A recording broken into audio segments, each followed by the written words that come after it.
তো বেশ কিছুদিন জ্বরের জন্য কিছু আপডেট দিতে পারিনি, তো এখনও জ্বর রয়েছে, শরীরটা ভালো নেই। তো একটা ভিডিও দিচ্ছি, ছোট ভোকাল মিট তৈরি করেছি কিছু। এখন যেরকম সার্জেন বা পাওয়ার বর্মনের সামনে ঝোলানো থাকে ওরকম ভোকাল মিট কিছু তৈরি করেছি। ভোকাল মিট দিলে সাউন্ডটাও যথেষ্ট ক্লিয়ার হয় আর লুকটাও খুব ভালো আসে। তো কমপ্লিট হয়নি আপাতত, জাস্ট এটা রেডি করেছি, তো সেগুলো দেখিয়ে দিচ্ছি। এগুলো হচ্ছে ভোকাল মিট, 6 ইঞ্চি স্পিকারের ওপরে করেছি। এই যে তিনখানা দেখতে পাচ্ছ,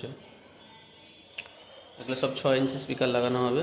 আর এটাকে শুইয়ে রাখা যাবে বা বসিয়ে রাখা যাবে, দাঁড় করিয়ে রাখা যাবে, ওপরে শুইয়ে রাখতে পারো, যেরকম যে কিছু করতে পারো, কোনো অসুবিধা নেই। টিউটারের কাছেও রাখতে পারো ওপরে শুয়ে। তো এই সাউন্ড ক্লিয়ার করার জন্য এটাকে ব্যবহার করা হয়। আর ভয়েসটা মেনলি বেরাবে, এতে বেশি ওয়াটের স্পিকার লাগবেও না। কম ওয়াটের স্পিকার দিলেই যথেষ্ট, 20 ওয়াট বা 40 ওয়াট। 40 ওয়াট দিলে তো বেশ আর সাউন্ড দুটোই চলে আসবে। 20 ওয়াট করে স্পিকার লাগালে যথেষ্ট সুইটনে। আর লুক এরকম হয়েছে আপাতত, এখনও কমপ্লিট করা হয়নি, কালার করা, নেট করা এসব লাগিয়ে। তো খুব সুন্দর লাগবে এটা সামনে ঝোলালে বা উপরে রাখলে, আর সাউন্ডও যথেষ্ট ক্লিয়ার আসে। তো যখন কমপ্লিট হবে দেখাবো ডিটেলস। Okay, by.